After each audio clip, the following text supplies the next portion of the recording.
Hulaso.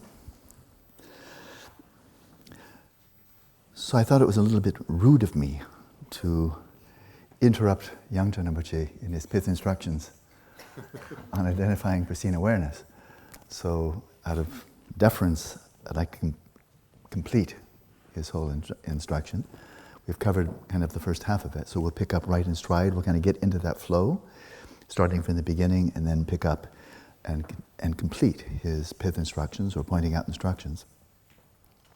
But one very important observation could be made first, and that is, I mentioned something perfectly obvious in this text, that you practice settling the mind in its natural state. If you're serious about reaching the path and achieving enlightenment, you practice that until you achieve it, until your mind is settled in its natural state. And so you're resting then in the substrate consciousness, where he says, pristine awareness is now very close by. It's really not that difficult if you actually have achieved shamatha. And then he brings us these utterly precise, concise instructions about examining that which is aware, and that is your own substrate consciousness, the subtle mind, to see whether it has characteristics, origin, location, destination, which if you investigate all of those, then you really can realize the emptiness of inherent nature of your mind, which is enormous.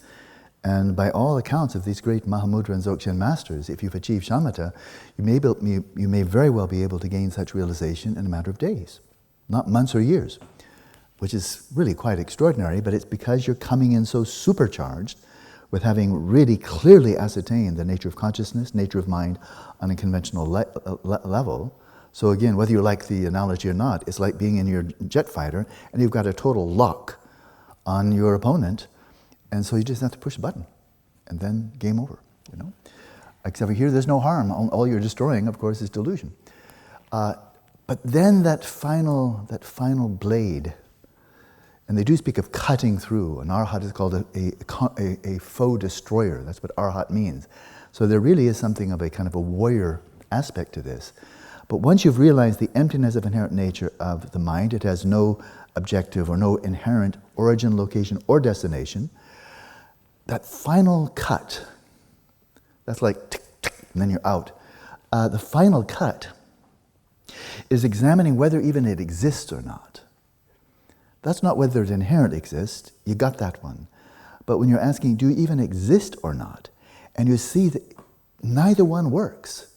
If it exists, it should be knowable, it has characteristics like anything else, Higgs boson and all the way up.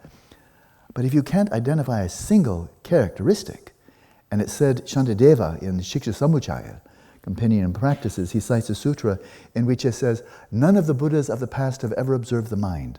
None of the present observe the mind. None in the future will either observe the mind. That's the Buddhas, right? So if they can't, good luck.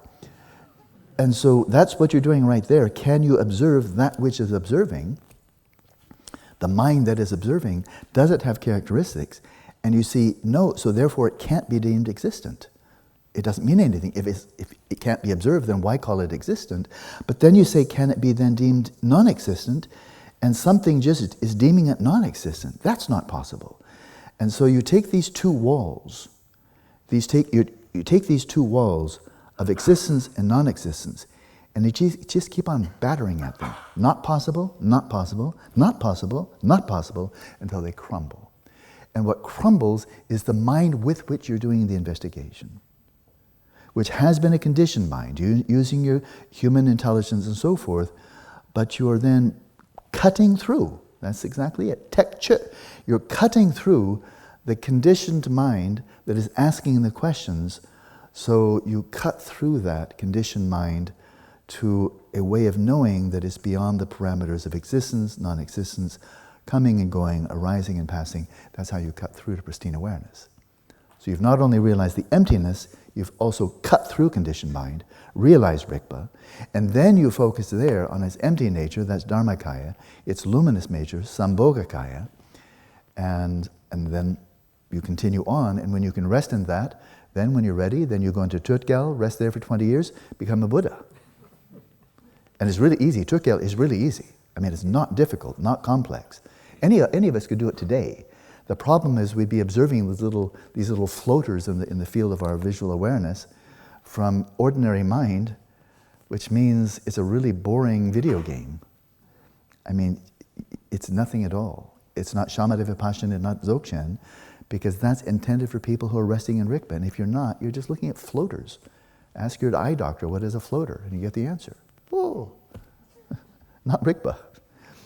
So this leads to the real question, and that is, I wouldn't be teaching these practices. Your time is valuable, mine is valuable. I wouldn't be teaching these theories or practices, none of them, if I didn't think it would be valuable and meaningful for all of us to practice them. Time is too short to just, teach something, but of course don't practice it. Other teachers can teach that way, I don't. Life is too short. And so, without having achieved shamatha, just come to your best approximation. When there's a lull, when thoughts, at least for a little while, have ceased and departed, and you're resting there in a stillness of awareness, okay, it's not shamatha, that's your best shot for now. It's your closest facsimile. Strike while the iron's hot and probe right into the nature of the knower. See if you can see the empty nature. See if you can batter down existence and non-existence. See if you can, to the extent that, it's not yes or no, see the extent to which you can rest in the knowing of the empty essential nature, the luminous manifest nature, the non-duality of those two, where the duality between subject and object melts away. Just give it your best shot. And just keep on doing it again and again and again. And it should get better and get better.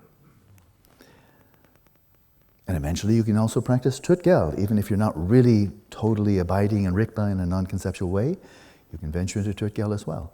And frankly, I say with a note of sadness, that's what pretty much all the Dzogchen Lamas seem to be content with teaching these days.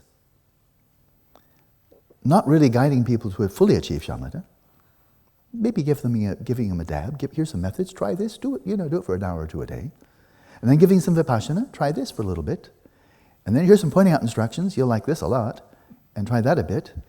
And then if you're really close to me, then I might give you tutgel, and you can do a dab of tutgel too. As they say of hair cream, a little dab will do you. And then you wind up being an amateur for the rest of your life. Because you'll never really achieve shamatha. If you don't sit down and really practice shamatha you'll never achieve it. Which means you'll never achieve the union of shamatha vipassana. Which means you'll never become a vidyadhara. And you'll never even enter the path of Dzogchen. But you will have gotten a whole lot of good imprints. And of course, you can always pray to be born in Sukhavati. And that's a really good idea. But the way I was taught, there's nothing original for me whatsoever, but from the way I was taught from like 1972, is from Geshe Ngawang Taige and Geshe Rabten and His Holiness and Gyallam Rinpa and Gyatso Rinpoche and Ganden Tugo Rinpoche and Yangtang Rinpoche, is path, that the whole point of Dharma is to achieve liberation. It's the fourth noble truth, and its path, and reaching the path is kind of like the whole point of human existence. And that means you need to achieve, sooner or later, if you want to reach the path in this lifetime, then achieving shamatha is completely indispensable. And they all know that, It's not somebody's opinion, they all know that. And so I really don't understand why everybody isn't creating their own centers for contemplative research to create the environment for their students. Sakya, Gelug, Nyingma, Kagyu, Theravada, whoever, if you're in the Buddhist tradition, why aren't they all doing that? Why aren't they all guiding their disciples to reach the path, rather than just having to do a bit of vipassana, a bit of chut, a bit of tummo, a bit of this, a bit of that, which is all very nice, but you'll never achieve the path if you don't achieve shamatha. And that's not an opinion. Theravada, Mahayana, Vajrayana, Dzogchen, they all say that. It's all the same. So we'll do our best, and so I'm going to be teaching that way. We'll finish today, and we'll have a little dab of this and a little bit of dab of that. But you will have the introduction. Actually, you'll have all the information, all the knowledge you need to achieve shamatha. I actually have enough already. And then on that basis, you already have enough information on vipassana. I mean, there it is. Yangtang Rinpoche told you how to do it. And then Padmasambhava told you how to identify Rigpa. And then Yangtang Rinpoche is going to tell you again in case you forgot. And then Seta Kondo will tell you how to rest in open presence while abiding in Rigpa. She'll tell us that this afternoon. So in these 6 days, you'll actually have all the teaching you need to enter the path of Dzogchen. You can always get more, it's great, but you will actually have enough. So, is that a priority or not? That's your choice. So let's now let Yang Rinpoche finish his piece without being interrupted.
Settle your body, speech, and mind.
Once you've settled your mind in its natural state, and approach for the time being your closest facsimile to having achieved shamatha, resting in the silent, non-conceptual, but lucidly clear awareness.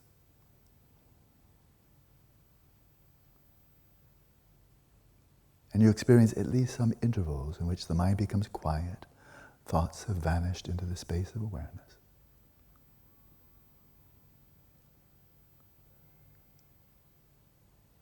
Then direct your awareness in upon the knowing mind, that which knows. Observing it, does it have a color, a shape, a place, a center? Actually examining, not simply believing.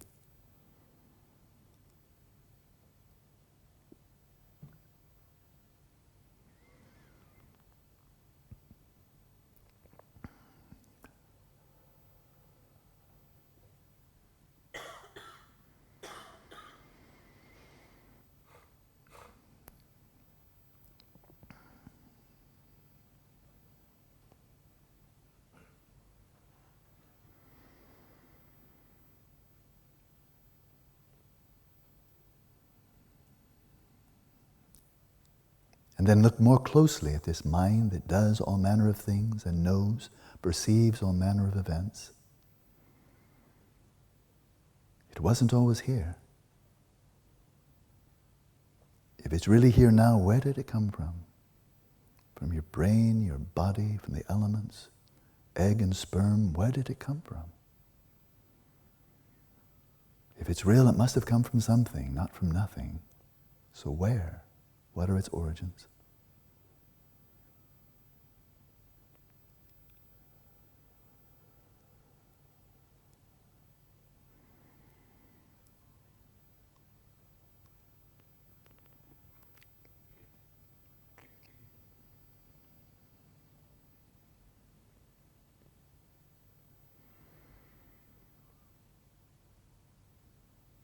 Are its origins findable, anywhere to be found? And if your tentative conclusion is nowhere to be found, then look at it right now. This mind that knows, this mind that is asking the question, where is it located, really? If it's real, it must be somewhere, not nowhere. So where is it?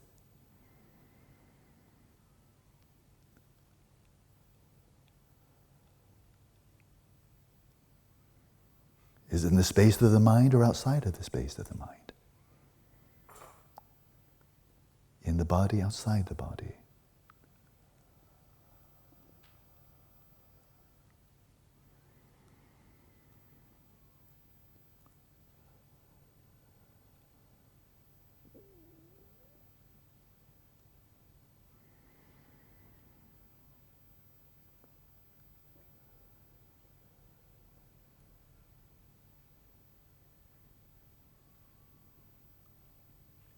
And if you at least tentatively conclude it's nowhere to be found, not located anywhere, then ask the final question in this triad. When it vanishes, which it certainly will when you fall deep asleep, when you die, it's not going anywhere. Where does it go then? Where does it vanish?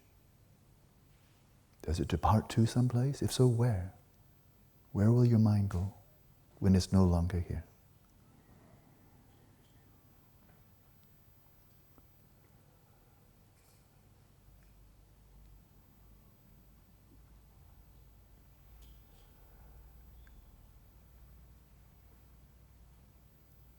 Does it go nowhere at all? Come from nowhere? Abide nowhere? Go nowhere? Is it empty of any real existence?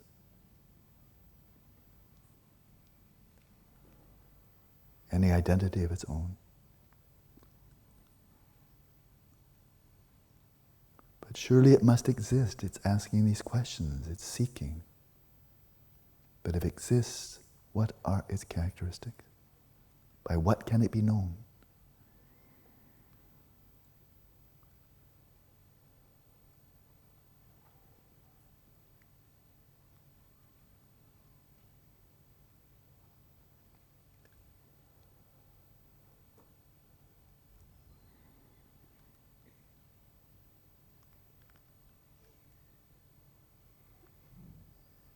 And if you find that it's unobservable, there are no characteristics by which it can be identified, then you must conclude it doesn't exist, not knowable.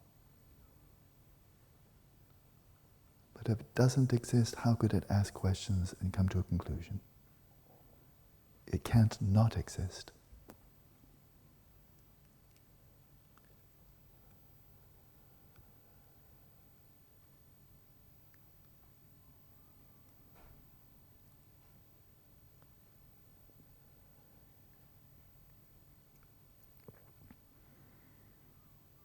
And by so doing, you cut through the crystallized sense of there being a real mind here that is conditioned, that arises and passes. You cut through.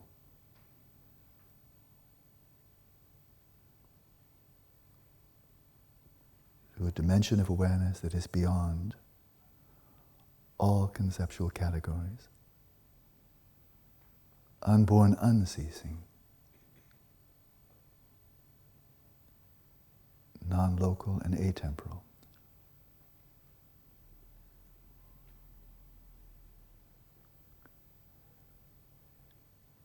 you observe its empty nature, its empty essential nature.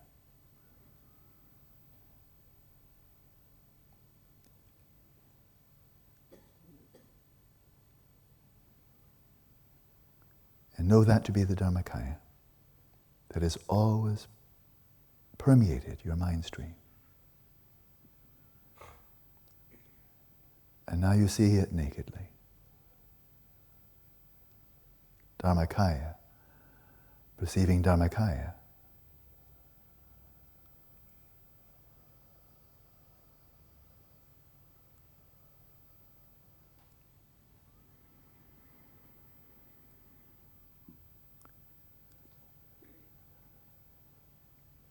But you also see in this experience there's more than a sheer vacuity, a mere emptiness. The awareness of that emptiness is luminous and bright, it's incandescent. And that luminosity is the manifest nature of pristine awareness. It is the Sambhogakaya.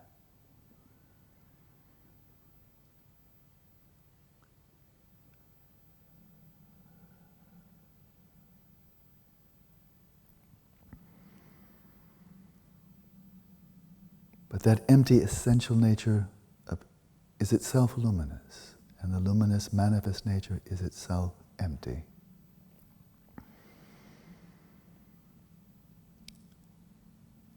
And the luminous perception of emptiness is non-dual.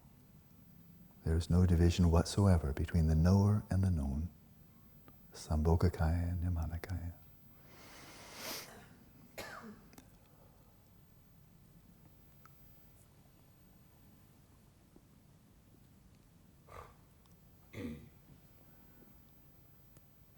And here's where we pick up with Yanchen Rinpoche's guidance. That which is perceived is the empty Dharmakaya. And that which perceives is luminous, primordial consciousness. We see sometimes the terms Dharmakaya and Dharmadhatu are used interchangeably. And that is the case here. They're primordially non-dual, so it's not an error.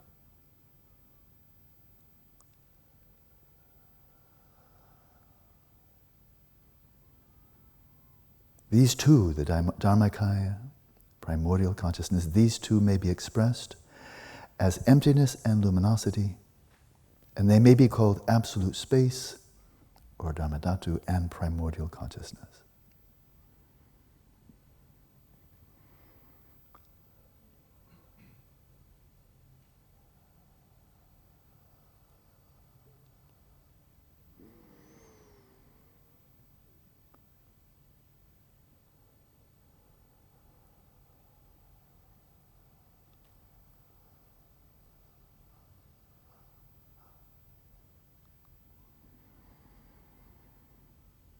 These two are not separate.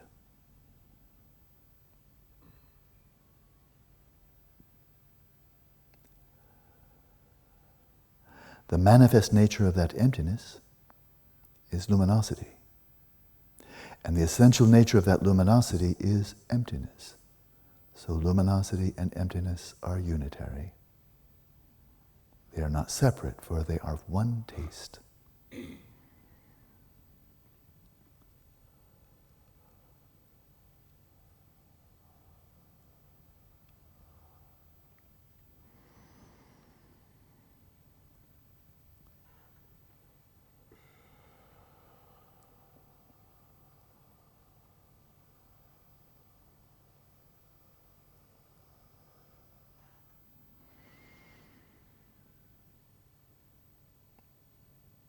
There is no duality of the perceived and the perceiver. This is perceived non-dually, so it is called discerning self-awareness in which the mind sees itself.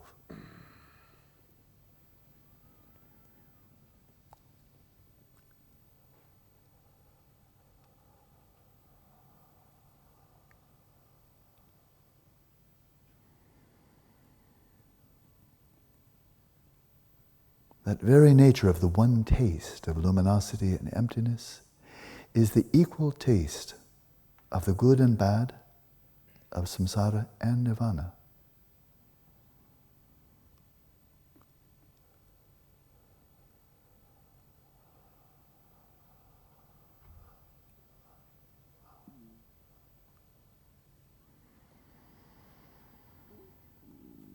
So there's no difference between the two, samsara and nirvana. Just that is the great perfection.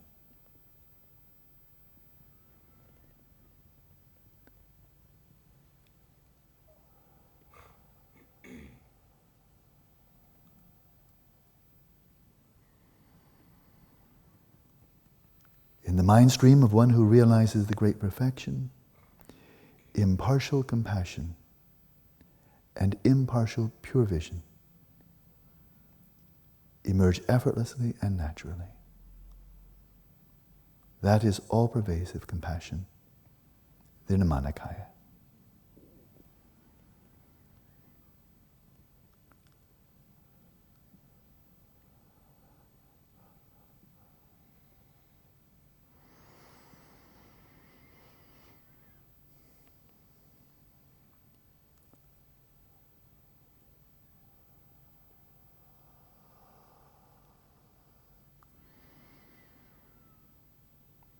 The pristine awareness of the three kayas, Dharmakaya, Sambhogakaya, Nirmanakaya, is just that. The pristine awareness of the three kayas is just that. So recognize that it is nothing other than that.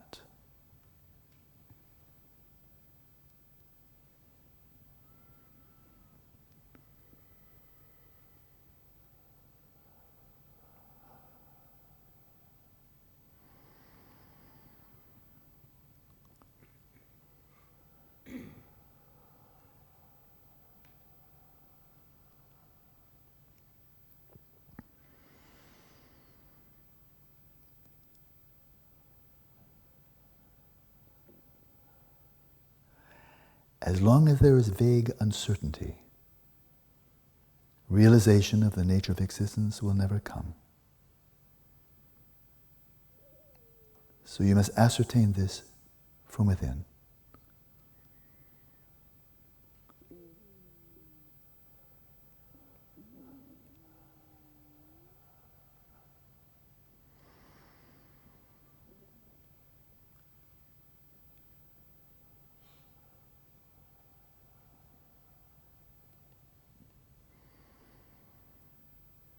This is the view of the great perfection.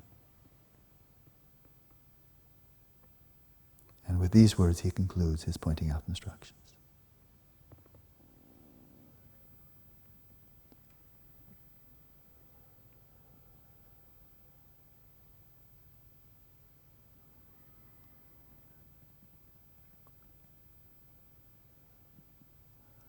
Once you have indeed come to rest in pristine awareness, sustained with the insight of vipassana, the stability and clarity of shamatha, and your awareness is pristine awareness,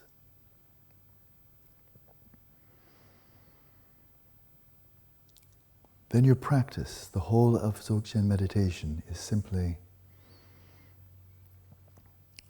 to rest in and sustain that view.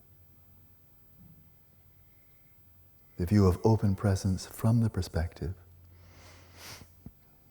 of pristine awareness, deactivating every aspect of your being as a sentient being, deactivating the body, the speech, and deactivating your human mind, and rest free of all samsaric activity in Rigpa.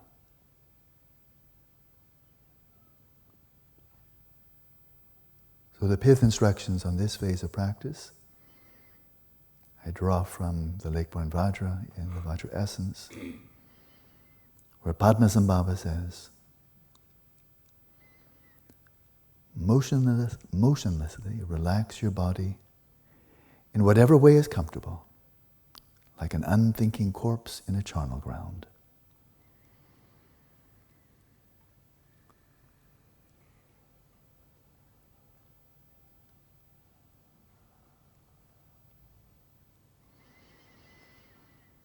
Let your voice be silent like a lute with its strings cut.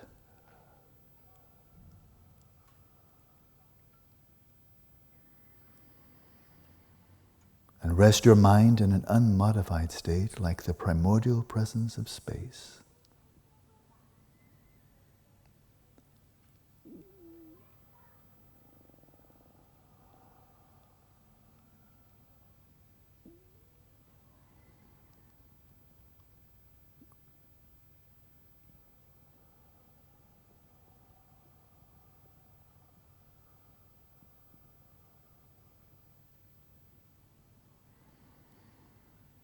Remain for a long time in these three ways of resting.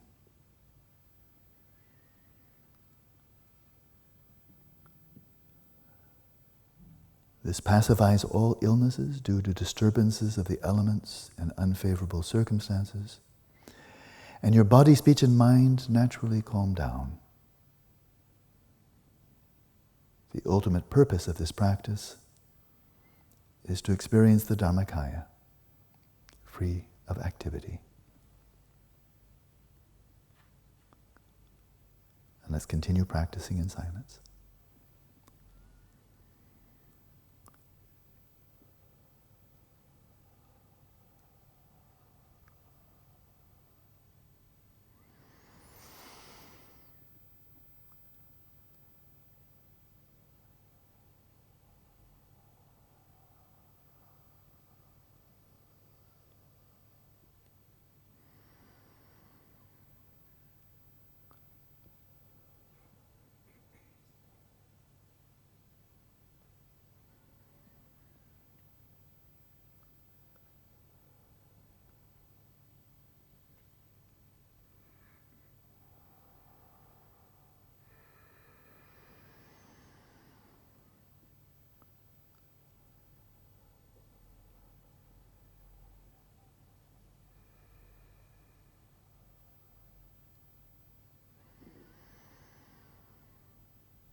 That was shamatha, vipassana, and open presence all in one session. So we're very fast.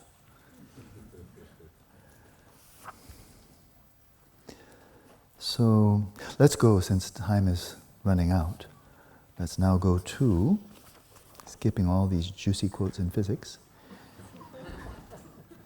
Bye-bye.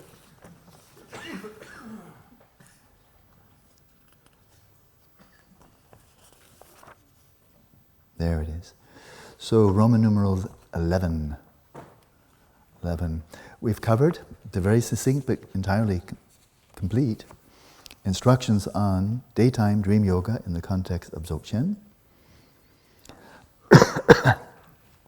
And now under 11, Padmasambhava on the stages of dream yoga, again from Natural Liberation. It's really a treasure of teachings on so many topics, all 6 bardos. So then we turn to the nighttime dream yoga in Dzogchen context. And first of all, recognizing the dream, and that is the dream as dream, in other words, becoming lucid. How do you become lucid? And then maintaining stability, that is a continuity. Once you become lucid, of course, you want to have more lab time. And so become lucid and then stay lucid. But also vividness, high resolution. A nice clear dream would be very, very helpful. So recognizing the dream and maintaining the stability and vividness of that recognition. In other words, there's such a thing as becoming lucid and then more lucid and more lucid. It's a gradient, not are you lucid or not. There's a lot of spectrum in between. So his instructions are, as you go to bed, then when you go to bed in the evening. Now this is in the context of Dzogchen, which is the context of Vajrayana, which is in the context of Mahayana. Of course, then the only suitable motivation for Dzogchen practice in general and the practice of dream yoga within the context of Dzogchen is bodhicitta. So cultivate bodhicitta, thinking for the sake of all sentient beings throughout space. I shall practice the illusion-like samadhi. That's the samadhi of dream yoga. And I shall achieve perfect Buddhahood. And for that purpose, I shall train in dreaming. So there's your highest aspiration, and you've connected it with the practice you're about to do as you fall asleep.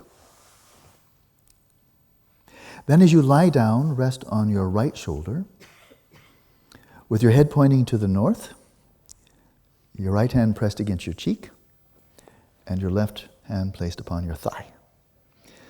So I travel a lot, when you're in a hotel, I think they'd be quite upset if you started moving the beds around and so forth. Or maybe they'd be anchored to the floor. So it's not always possible. In which case, of course this has come up for Tibetans as well, I don't know why, but I think it's very subtle energetically, because this comes up a lot. When you're lying down to practice, you're lying in the sleeping lying posture, and that is exactly the posture the Buddha was lying in when he passed into parinirvana. On your right hand side, your body fairly straight, hand supporting cheek, and your left hand on the thigh. You see the Buddha statues, images of him passing into parinirvana. That's his posture. So we have a long heritage there, or legacy.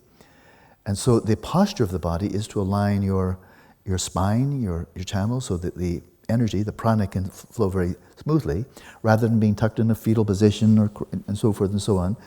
Nice and straight and on your right side. So that's already to see that the channels flow smoothly. That is, the prana flows smoothly through the channels. That will help you with samadhi. And then the north-south alignment with your head to the north, I just have enough trust in the tradition. I think they must be saying that for a reason. It must have to do with magnetic fields. I mean, what else would it be? That's the only reason north is north. And so they say that, and so if you can, then why not? If you can adjust your bed in your own bedroom, why not? But if you can't, and sometimes it's not possible, then what I've been told is imagine you're pointing to the north. After all, is north inherently existent? So make it up as you go. For me tonight, this is north, because that's where my bed is. And so you point to the north, and then as you're lying in that sleeping lion position or posture, clearly imagine your body as your personal deity, or your yidam. As I said, Dzogchen is couched within or embedded within Vajrayana, and Vajrayana practice generally entails especially in the the Mahayoga and Ati Yoga, or stage of creation, stage of completion. Then there's the deity yoga, dissolving, and this is really crucial to make sure, again, we're not pretending, which is very easy to do. But Vajrayana is not a game, a kind of a little play for children to play, like drinking, having a tea party or cowboys and Indians. It's incredibly deep and profound. And so clearly imagining your body as your personal deity, what it's not is imagining yourself in your ordinary form and then kind of painting it over with Manjushri. You know, like a 69-year-old geezer with gray hair, and like a paint job, you know, like painting. What you do is you take that ordinary appearance of your body, the ordinary sense of your body, and your very identity, the whole of yourself, body, speech, and mind, as an ordinary sentient being. And then if you're going to do this practice, you have to have some insight into emptiness, both personal and phenomenal identitylessness. That's straight from the lips of the Dalai Lama. You really have to realize emptiness, otherwise you are simply pretending that you're a Buddha. What's the point? You know, you're not going to achieve enlightenment by pretending. So you need to realize, have some real insight into the lack of inherent nature of your body, lack of inherent nature of your mind, lack of inherent nature of your own identity as a sentient being, recognizing they all come into existence by the power of conceptual designation, realizing their emptiness, that none of them are really there, you're not really here as a sentient being, then realize their emptiness, release the conceptual designation, let your mind ascertain emptiness, dharmadhatu, free of all conceptual elaboration, and then out of the primordial unity of dharmadhatu and primordial consciousness, out of that primordial unity, then you generate the form of yourself as your personal deity, whichever one you have the strongest connection with, the strongest faith and reverence, and you generate not only your form, but your very sense of identity as being Tara, Manjushri, whoever it may be. So then it becomes an immensely profound practice, whereas without the realization of emptiness, it's like cowboys and Indians, cops and robbers, you're just pretending. And there's no point in that. You're not fooling anybody. So clearly imagine your body as your personal deity. So now you've couched your whole falling asleep experience in pure vision within the context of Vajrayana. And he says, if your visualization is not clear, then establish the pride, that is the divine pride of thinking, I am my personal deity. So you not only generate the appearance of your personal deity or yidam, let's say it's Manjushri, but also having dissolved into emptiness your ordinary sense of identity, you also generate the sense, I am Manjushri. So that can stabilize your attention. Imagine that on your pillow, your head is resting in the lap of your root guru, your primary spiritual mentor, your root lama. So that's quite sweet. And vividly focus your attention upon Orgyan Padma. Now this is in the Nyingma tradition. That is, visualize at your throat chakra, Padmasambhava, at your throat, right there. The size of your thumb joint, there you are, about an inch, depending on the size of your... If you have smaller thumbs, you can have a smaller Padmasambhava. Bigger thumb, taller. So the size of your thumb joint with a smiling, lustrous countenance, appearing and yet having no inherent nature. So you wouldn't want to imagine something really solid in the middle of your throat. It'd make you choke. You know. So just the appearance of Padmasambhava, appearing and yet, of course, not inherently there. So there it is, appearing and not really there, empty of inherent nature, very straightforward. So, and then mentally offer the supplication to Padmasambhava at your throat. It could be Padmasambhava, it could be Manjushri. This is a Dzogchen text, so Padmasambhava. But bless me with the supplication, bless me that I may apprehend the dream state, recognize the dream as dream. Bless me that I may recognize the dream state as the dream state. So you're calling for blessings from your root guru in the form of, taking on the form of Padmasambhava, and then you call for blessings. Right. Lie in the sleeping lion position and bring forth a powerful yearning to recognize the dream state as the dream state, and while so doing, fall asleep without being interrupted by any other thoughts. You see why I waited for the last day? Because if you haven't achieved shamatha or something pretty close, forget about it. I mean, just trying to visualize something in your throat, what do you think your chances are of falling asleep while you're visualizing? You can decide. But if you've already achieved shamatha, well, that's virtually effortless. If you haven't, this could be really awkward. It might just keep you awake and then you don't fall asleep and you have no lucid dreams. So, that's why he's teaching this after having taught the whole presentation of shamatha, where he says, practice it until you achieve it, and the whole section on vipassana, so then you really can visualize yourself as a deity without reifying or simply pretending something that's not. And so then you call for blessings. Call for blessings.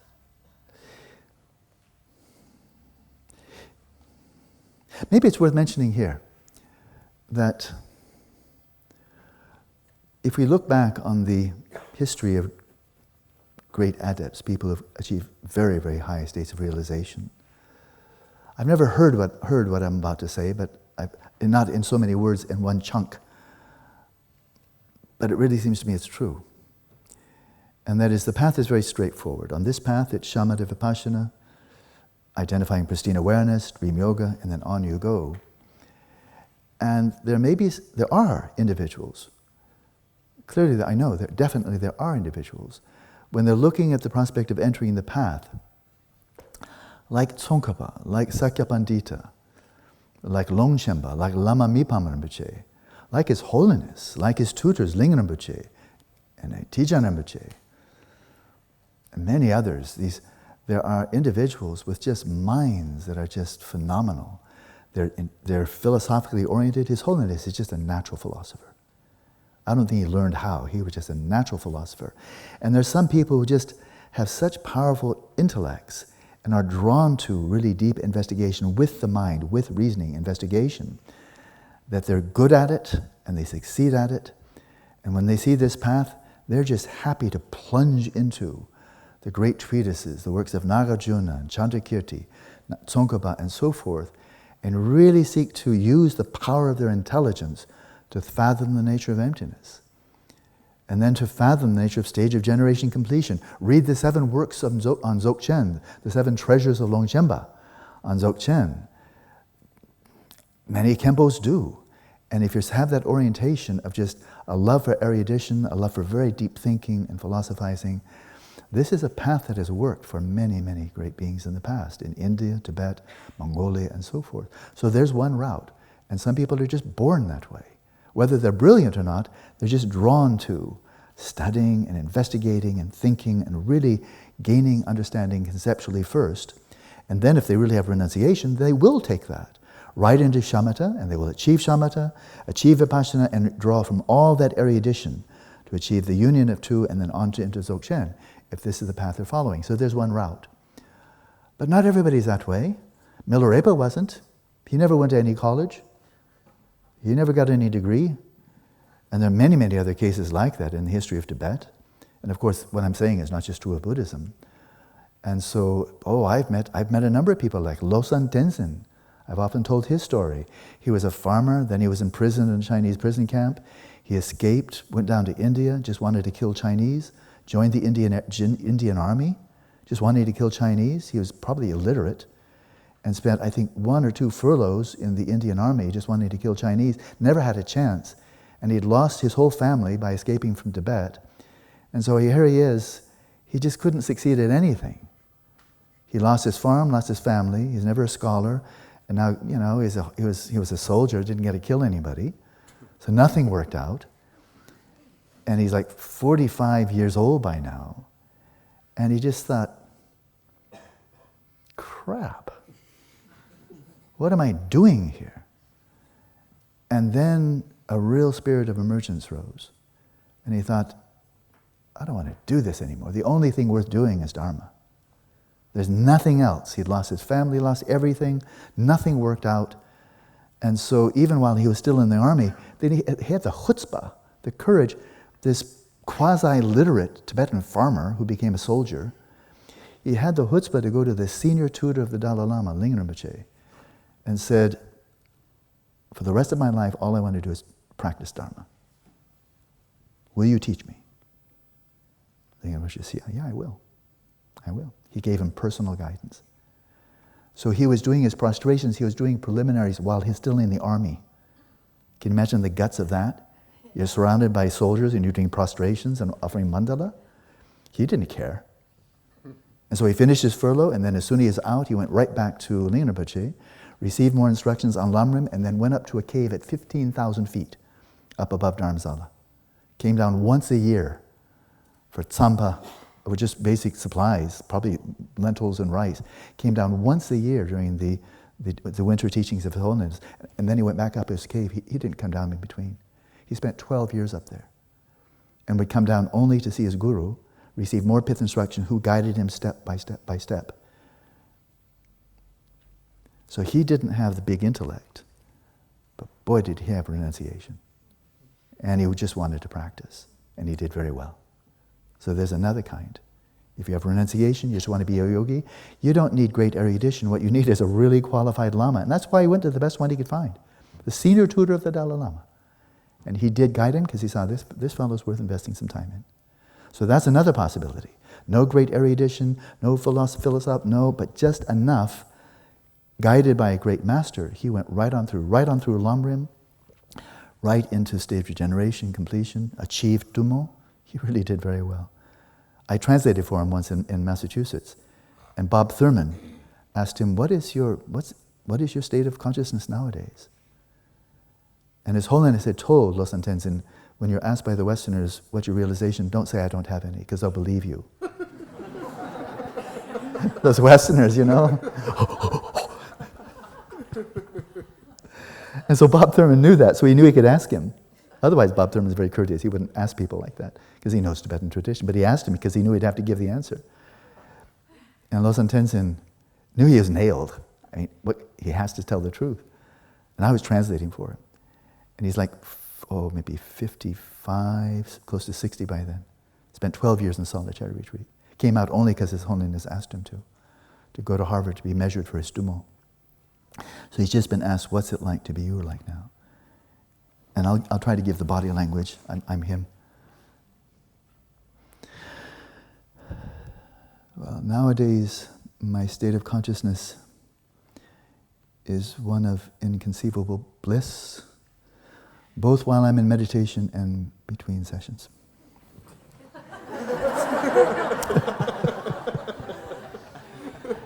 Pretty good, huh? That's really what it was like, except for he did it better. I'm the cheap imitation. And in case you think that since I did a good imitation that I have inconceivable bliss, wrong. He was just pretending. So that's the second route. And the third route is, again, it's as real as anything else. And I've seen this too. I witnessed this. People with such profound faith, devotion, reverence, purity of soul. What else can I say? Kandola. When she came out of Tibet, she was a farm girl, illiterate. She still doesn't really read all that well. I just recently heard, but I'm not surprised. Has not had the opportunity to spend years and years in solitary retreat. She's an oracle, in addition to being a natural yogini. But the purity of her mind, if you ever have a chance to witness her, it will leave a lasting impression. Purity of mind, devotion, the reverence, the faith, the humility. And then the guidance. She's under the guidance of His Holiness. The sky is the limit for her. The sky is the limit. So those are 3 rounds. Okay. And then the combinations. There are combinations of all 3 too, of 2 or 3. So that was his advice for falling asleep. And if you have very, very pure devotion, deep reverence, and you're calling upon the Guru, then with that pure vision and that pure faith, that reverence and devotion, it can really super empower your practice by receiving the blessings that you've requested. So that's when you're falling asleep. And in the morning when you wake up, forcefully and distinctly consider, not a single one of any of the dreams I had last night remains when I wake up. So all those dreams, all the imagery, the people, the situations and activity, they're all taking place, of course, nowhere other than your substrate. And when you wake up, they didn't go anywhere. Not a single one remains, nor do they go anywhere. They're just gone. And likewise, not a single one of all these daytime appearances today will appear appear tonight in my dreams. So all of these appearances, and bear in mind there's nothing out there independent of conceptual designation. There's nothing really out there at all, so its appearances all the way up and all the way down. But even the mind is empty of inherent nature, hence it's Madhyamaka versus Chittamatra. But so when you fall asleep tonight, all these appearances, you close your eyes, your mind shuts down, all of the five physical senses implode, all of these appearances, from your perspective, they don't go anywhere. All these appearances are your appearances arising in your substrate. In the waking state, as much as the dream state, the same, they don't go anywhere.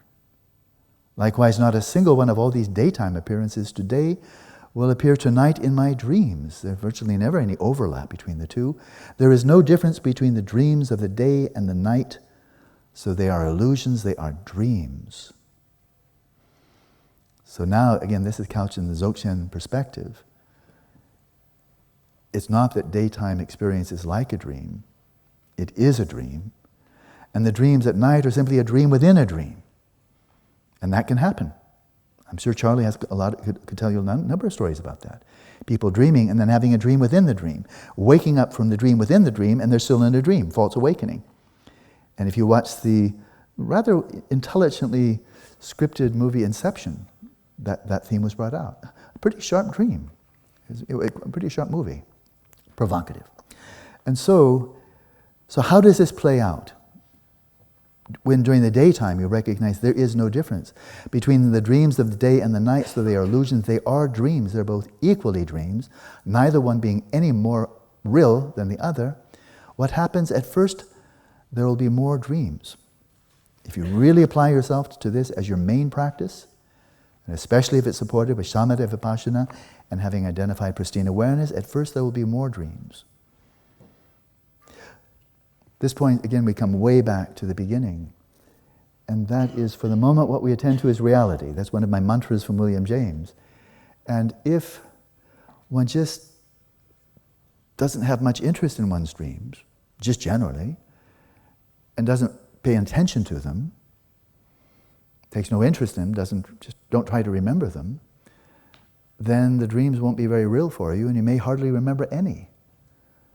I was in one workshop I was leading with Stephen LeBerge, and the husband of the woman who was in the wheelchair, who could have lucid dreams on call, he came only to be with her, and he told Stephen, I never have any dreams at all. I'm here because my wife, she's a very good lucid dreamer. I'm just here to keep her company. I never have any dreams at all. And I think Stephen responded, that's extremely unlikely, but you don't remember any. And as far as you're concerned, you don't have them because you're not paying any attention. So, as Stephen LeBerge has commented, if you want to really forge ahead in even the secular discipline of lucid dreaming, if you don't already have good dream recall, you need to generate it. And how do you do that? By paying attention. And how do you do that? When you're first waking up, remain still and see if you can remember at least a snapshot of your last dream. If you wake up in the middle of the night, try to remember when you wake up, what was your last memory? And if even it's only I was cooking eggs in my kitchen, okay, write that down. Maybe that's a dream sign. But even if it's just a smidgen, write it down. And then pay attention, really focus and try to recall, and then write more. And the more you write, the more you remind yourself you really want to know. And I knew a fellow years ago who started out with almost no dream recall, that's what he said. And then he just started journaling his dreams. And first it was just a little line here and a little line there. After a while it was 5 or 6 dreams per night, and it took him a long, long time to write each one down. So it's just developing the skill, but it's paying attention. And as you have better dream recall, then you're really positioning yourself to be able to introduce lucidity, recognize them as such. So here he says, just by doing this practice, there will be more dreams. Then they will become clearer, greater vividness, acuity, more and more lifelike. And then they will be apprehended. They'll become lucid. In the event of a frightening circumstance, a nightmare, for example, it is easy to recognize this is a dream, because we'll say this even in the waking state. If something really bizarre happens or really unpleasant, some people will actually say, "Oh, I've got to be dreaming." You're kidding. I've got to be dreaming. And so you can say the same thing in a dream. You might become lucid. So recognize this is a dream. It's easy to recognize. If it's a situation you don't want to be in any way, and it's really bizarre and anomalous, like Godzilla fighting Dracula, really? Oh, I must be dreaming. There you are. This is a dream. It is difficult for it, it is difficult for it to be apprehended spontaneously, but that is, people do have spontaneous, effortless, lucid dreams, but many people don't. And even those who do, not all that common usually, it's difficult for it, the dream, to be apprehended spontaneously, but if it is so apprehended, this is stable. Okay? And then, in the morning when you wake up, forcefully and distinctly consider, not a single one of any of the dreams I had last night remains when I wake up. Likewise, not a single one of all these daytime appearances today will appear tonight in my dreams. I think I read that already. So I just took that out of the notes. It's just redundant. There's no difference between dreams of the day and the night, so they are illusions, they are dreams. So there we are, from a Dzogchen perspective. Not from any other perspective. Madhyamaka Chittamatra all the way back, no, there's a difference. This is not a dream. From the perspective of a sentient being, I just checked, this is not a dream. Just not a dream. If you think it is, you're delusional. Whereas right now, from the perspective of pristine awareness, this is a dream. So, in the sequence, and this is utterly classic, I've translated 2 classic presentations of dream yoga, the other one in a book called Meditation, Transformation, and Dream Yoga. And the text, I translated the text, and my old friend Sangha Kondo translated Gyatso Rinpoche's commentaries on each 3 of those texts, published in this book with this title. And that text, that is the Dream Yoga text for sleep, meditation, transformation, and Dream Yoga. I think that's it. That was the first text that I ever received, first teaching I ever received from Gyatso Rinpoche. That was very, very transformative for me. So in any case, I've had some really wonderful teachings that were very practical and accessible, primarily from the Dzogchen perspective, that is Gyatso Rinpoche in particular. So moving on, but this is really classic. I also received brief teachings in Tsongkhapa's lineage within the 6 yogas of Naropa. And so once you've stabilized, you've gotten the hang of it, and you're having repeated lucid dreams, you're able to sustain them with your shamatha, with stability and with clarity. You're really getting into the flow, and so you're a frequent visitor to the realm of lucid dreaming. Then you get to work in the next major phase of classic dream yoga practice, and that is transforming the dream, sometimes called emanation and transformation. So transforming the dream subjectively and objectively. So you transform your own shape, your own form, your size, your gender, your species, transform yourself into a tree if you like. So transform your own presence in the dream. It's just all up to your imagination, anything you like. And of course, transform anything you see objectively in the dream. And you work through this just quite systematically and thoroughly. And it's all in the spirit of inquiry to fathom the nature of dream reality. This is not a power trip. It's really to fathom the nature of dream reality. Is there anything in the dream, objectively or subjectively, that can't be changed? It's resistant. It's really there. Well, you can work that out philosophically, that nothing is inherently existent, but here you work it out pragmatically by actually running experiments. There's a wall, it looks very solid, but it's not. Can I walk through it? There's a lake. If I jump into it, can I breathe underwater? Well, there's no more oxygen above the water than there is beneath the water. There's no oxygen in a dream anywhere. So why can't you breathe underwater? Because there's no water and there's no air. There's no water or air above the water or beneath the water. So jump into the water and breathe. Become a fish. And continue just transforming so that you know experientially by running experiments that everything there in the dream that does appear is empty of inherent nature, and anything there is malleable simply by the force of imagination - conceptual designation. And you can set up scenarios. One that I enjoy proposing is, if you, like me, have a great admiration, you've studied the life of Einstein a lot, and I have, his theories, his life story and so forth. Really remarkable man, of course. And so if I were in a lucid dream, then I might have the idea, he died in 1955, so I never had a chance. I was 5 years old at the time, but I'd really like to meet with Albert. I'd really like to meet with him. So I'm in this dream, and I'm in Cincinnati, but I'm thinking, no, Berlin would be a lot better. I'm suddenly in Berlin, And then I'm suddenly back in 1945, or 50. 50 would be nice. So he's wise, old, he won't die for another 5 years. I'm just come back to Berlin, 1950. And I'm sure that Albert lives I'm quite sure just around the neighborhood, just around the corner, and the third house is right. I'm just about positive that's where he lives. And so I go to the corner and take a right, and I look up, and there's a house that says Albert Einstein. Amazing, wonderful. And so I think, wow, that was a good guess. And so I knock on the door, I think Albert's going to come to the door, let's see. And he opens the door. Hello, what can I do for you? It's Albert, speaking English with a German accent. Just what I was hoping. I said, I wanted to come in, Alan. I knew you were coming. Come on in, come in. You want to talk physics? I talk physics with you. And we have this great conversation about physics, and amazingly, Albert's understanding of physics is just about the same as mine. But he says it so wisely, with that wonderful, quaint German accent,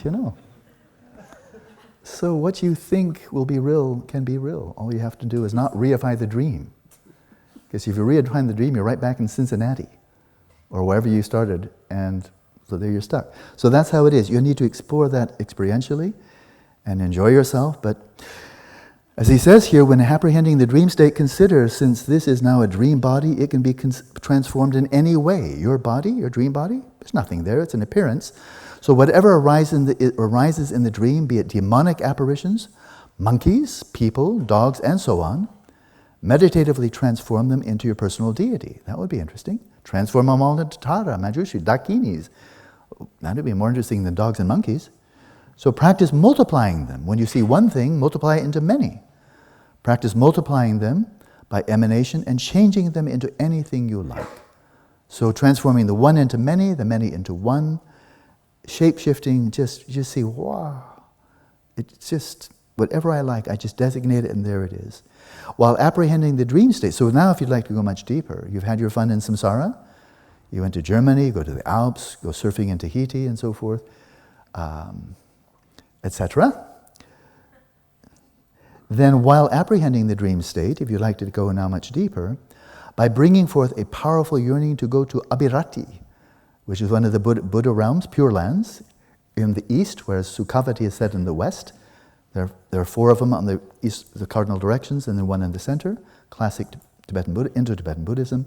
So one possibility is go to the Pure Land in the east, or the pure realm of Orgyen in the west. That would be the glorious copper-colored mountain, Zangtopari. Just bring forth a powerful yearning. Designate it. Visualize it. And lo and behold, it shows up. You find yourself, and you can go there and request Dharma. You can meet Padmasambhava. You can meet Amitabha. Now, the question would come up, is that really Padmasambhava, or is it my Albert Einstein? It's complete conjuring up of my own imagination, of course. And that all depends on the depth of the awareness you bring to the practice. If you come with like Khandala, if we come with a purity of mind like Khandala, and a depth of realization like Khandala, I think there's very little doubt that she's realized Rigpa. And in the presence of this old geshe, she went into samadhi and came out 9 hours later. So samadhi must be pretty fantastic. And she has deep insight. When I heard her speak, I was hearing a Dzogchen master in just a spontaneous outflow.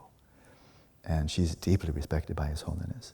He said, oh, you should hear Khandala teach on emptiness. So if you're a person like Khandala, when she being this illiterate little farm girl, like 18 years old when she came down from Tibet on her own and made her way to Dharamsala, this radiantly pure being, but what other people saw seemed to be kind of a little bit crazy young lady, They kind of avoided her until she caught the attention of Kirti Tsenja Rinpoche. Somebody just told me this. Really, he's passed away now, but extraordinary Gelugpa Lama.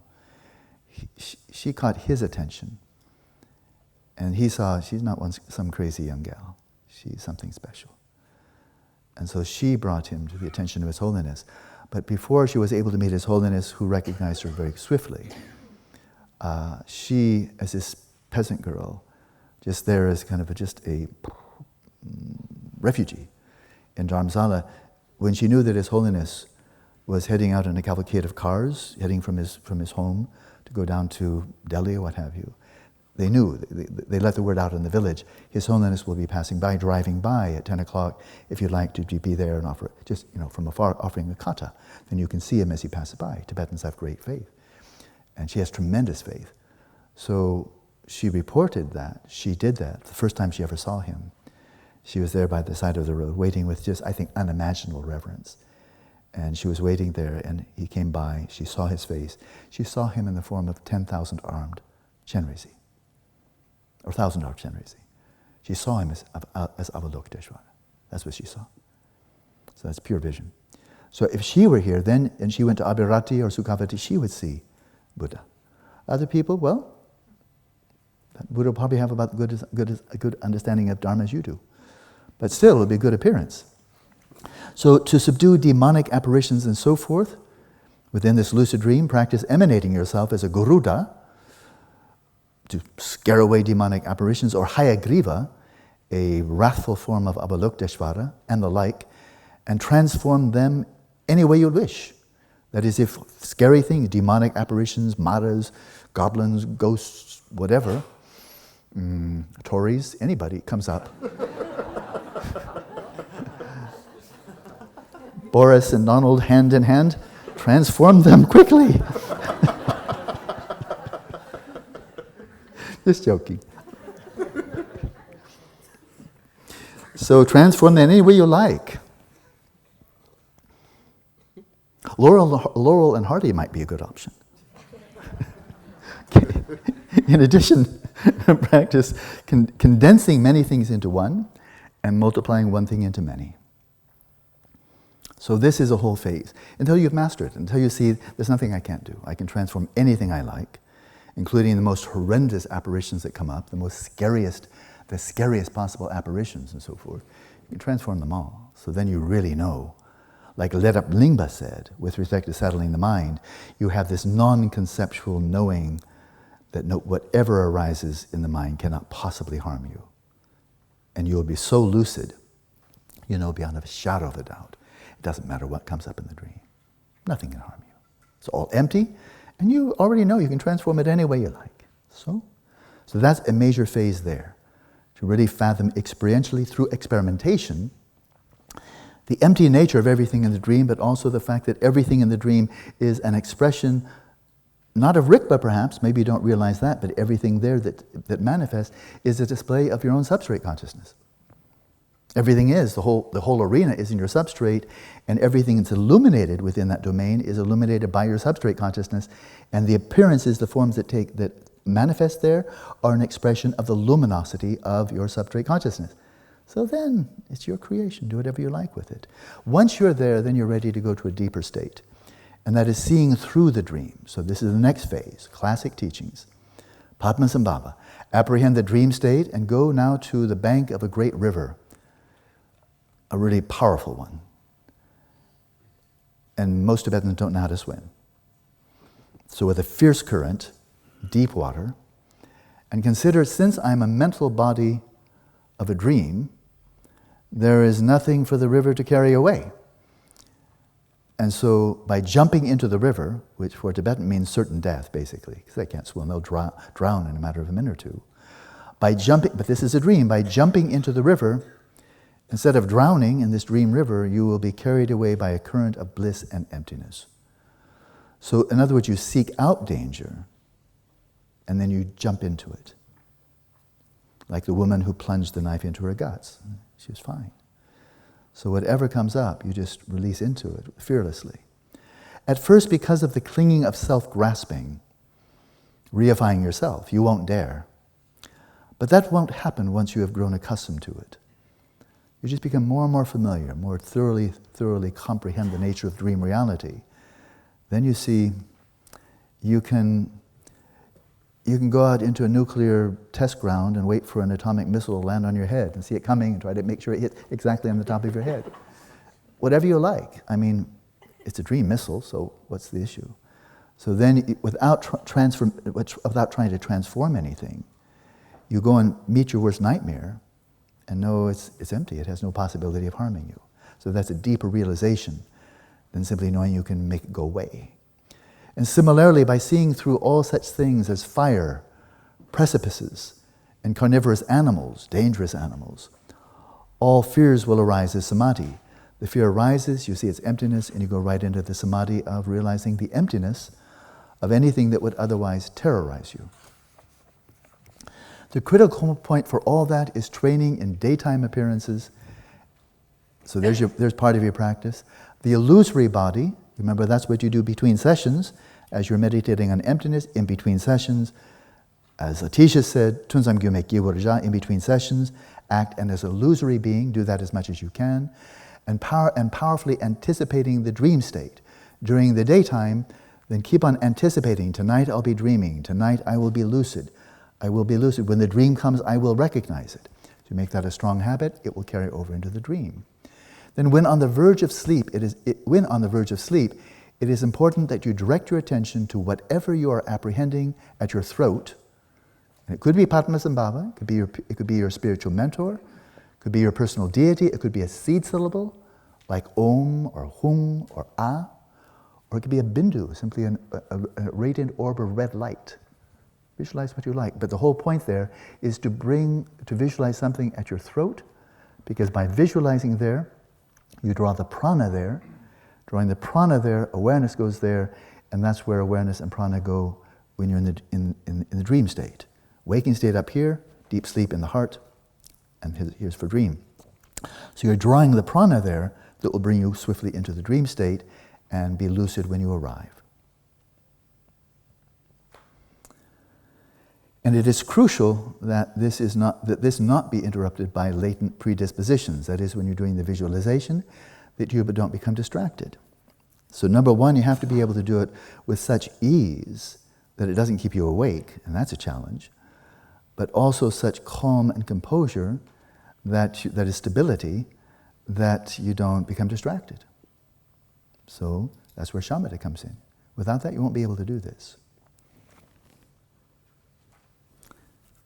Yeah, let's go ahead and take a break, because we have a big one coming up. That pretty well covers it for nighttime dream yoga while you're dreaming. But what about dreamless sleep and transforming that, becoming lucid in the dreamless state? And that's where we're going next. So let's take a break. Let's come back at 20 minutes past the hour. We'll go right back into meditation. So see you at 4:20.